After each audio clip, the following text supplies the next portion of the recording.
September, when life was slow and oh so mellow. Deep in December, it's nice to remember and follow.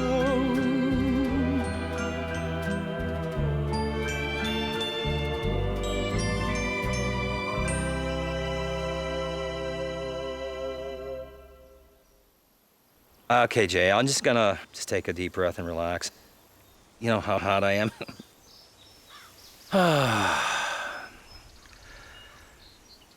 So I find myself late one afternoon leaving Lipa Park in the Thorold area, and I could see off in the distance a quickly approaching storm front.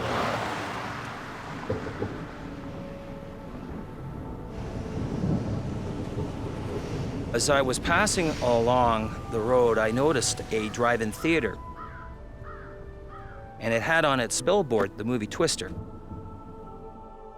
Wonderful movie. That was a very special evening. It is amazing that we still have a vivid memory of it. We arrived there, and when we saw the movie, it was Twister. We knew it was a bit overcast when we left, but we weren't worried about it. It didn't look like anything in particular happening. Me and my family went to the drive-in to see Twister. There's not too much I remember about things that happened when I was younger, but this is something that you can't forget. The cumulonimbus wall that was in front of me was now actually upon me. I have seen many times passing cumulonimbi and have seen what looks like the beginning of funnels. I know the cloud system, a cumulonimbus can be pretty serious. In the beginning, there weren't that many thunderclaps because it was still too far away. But then it slowly came up, and then it became a beautiful thunderstorm.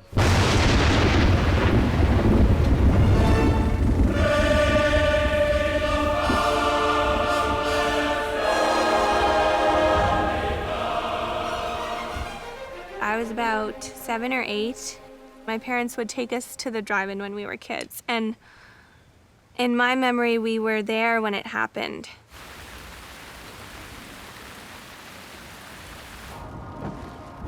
I remember seeing like an image of Helen Hunt and the movie Twister.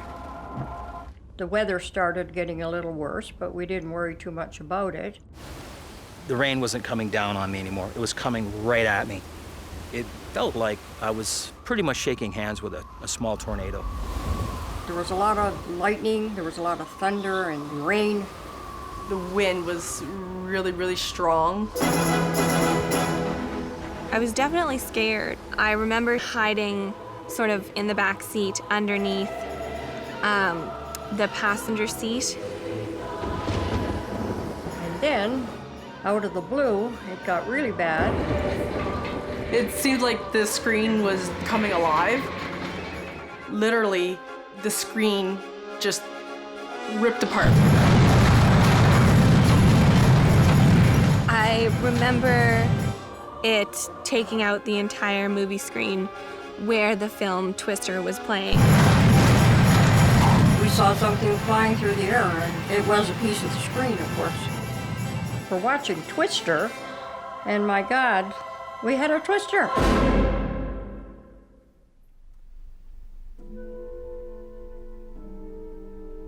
The next day, one of our local papers filed a story and basically said, it appears a Twister hit a drive-in that was showing Twister. I get occasional email from people who insist that it happened. They were there that night, they saw it happen. I wasn't there that night, and I'm not saying nobody saw it go through the screen, but if they saw it, there certainly wasn't a movie being shown at the time. When it was screened over the long weekend at a drive-in theatre near St. Catharines, the audience was treated to a virtual reality version. A real twister blew through Thorold's Canview Drive-In, taking the screen with it. The drive-in employees lived through it. They're the ones who actually know what happened. And I'm sure that night was pretty terrifying for them. My name is Anna Tamanek. I was manager of the Canview Drive-In Theater, worked for the company Cineplex Odeon, and yes, I was working that night.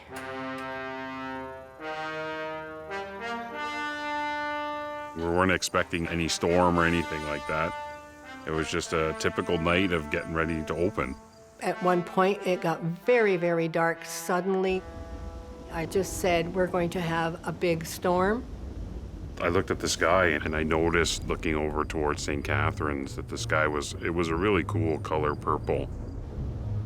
And I said, oh, something's gonna be coming. You could just tell, right, by looking at the sky.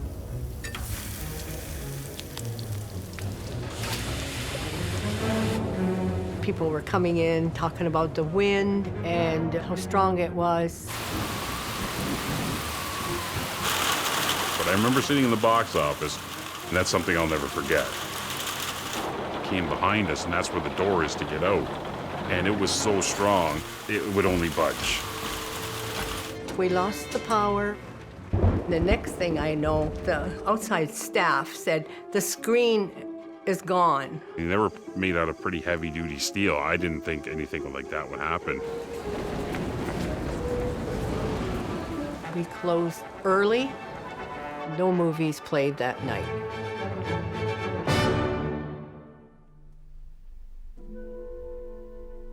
How do you know a memory that you've had is in fact a true memory? We are natural storytellers about our lives, about our histories, both as individuals and as cultures. And sure, stories get elaborated over time, especially if you're being rewarded for telling a more interesting story each time. There's no doubt that just repetition, with a bit of a tendency to embellish, could produce stories that get pretty flamboyant over multiple tellings. Every urban legend has a little grain of truth. Really quickly, that story became, it was showing Twister, but it actually hit the screen while Twister was playing. Then everybody's like, oh, wow, that's unbelievable. And then like somebody hears that story and it goes, well, no, it's even better than that. It hit the screen while Twister's playing during the scene in Twister where a drive-in is hit by a twister. And then everybody, oh my God, I can't believe that. That's incredible. I was not aware at all of this urban legend. To sit here now knowing of the stories that have evolved over the years, I find it somewhat fantastic in some ways and believable in another. And I guess that's the universal question. What memories are true and which ones have grown to become un?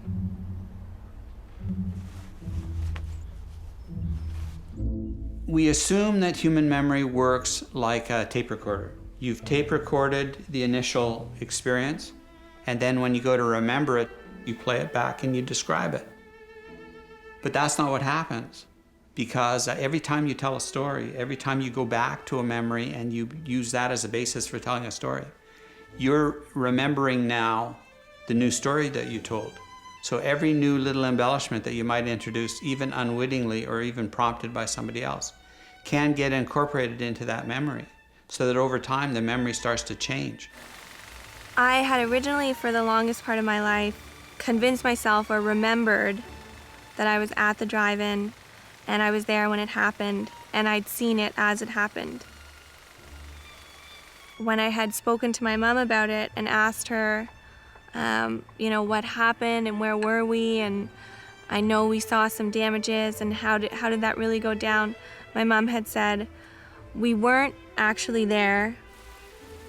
I said, but I have this memory of hiding underneath the seats behind you and Dad and being at the drive-in. And my mom said, we were in Virgil, and when we drove home and past the drive-in, we witnessed the damages.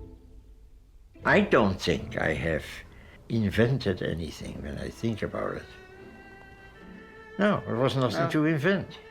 We got in the car, we drove there, we sat there. There was a lot of thunderclaps and a big wind, screen wrote, and we got out. That was it. That's it. I've heard a lot of people say, oh, you know, that didn't really happen. It happened. I was there. I think memories can get skewed somewhere along the way, for sure. But I don't think the paper would lie. The drive-in screen that it happened on, the movie Twister was playing. Although Twister was scheduled to play that night, we lost power and we didn't show any movies. We didn't show Twister at all.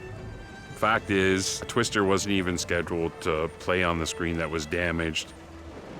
The one that was damaged in the storm was a different one, and that's how it happened.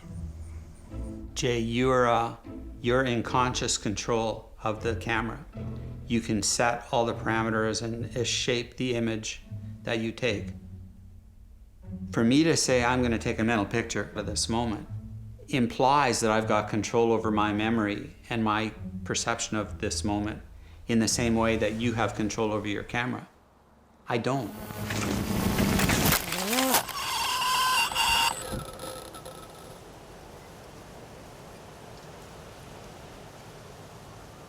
And we were at driving, sitting through this storm. It wasn't scaring me at all. A thunderstorm today is fantastic for me. I love it. It always reminds me there's no danger to it. And not as much danger anyway as it was when you were in a bombardment. And I went through many of those. We had bombardments probably every night for years. And you saw the lightning of the bombs, and you heard the explosions later on. And you got scared, because the next one could be right on top of your head. Now, we went through that for years in Rotterdam. Flights of unopposed German bombers flew low over the center of Rotterdam and methodically bombed it into a heap of rubble. When I was 10 years old, my dad and I drove through Rotterdam. My dad had a convertible, and I was sitting in the back seat. And we drove through a street, and it was burning on each side, and the car was sucking ashes behind it. I thought, I must remember this. If you want to remember something, you take a mental picture, because you don't lose that moment, you see? That is why I still remember that scene in the drive-in theater, because I let my camera go. Click. I have no doubt in my mind that it was a significant event. The fact that I didn't see a tornado doesn't mean one didn't happen. At the end of the day, there's no right or wrong. There's that entertaining gray area that we all basically live in. It's become a story that the locals embrace and brag to and tell everybody over the years, like, yeah, this really happened here in Niagara. Kind of cool, huh? On one hand, yeah, you want to stick to the facts, but everybody loves a good urban legend, right? Back in grade 12, we had a history teacher who was always talking about the types of memory, and he was saying, anyone in here have a photographic memory? My friend put his hand up, and he goes, I have a pornographic memory. And he said, and how is that? And my friend simply put, because it's fucked. Try to remember the kind of September when grass was green and grain was yellow. Try to remember the kind of September when you were a tender and callow fellow. Deep in December, it's nice to remember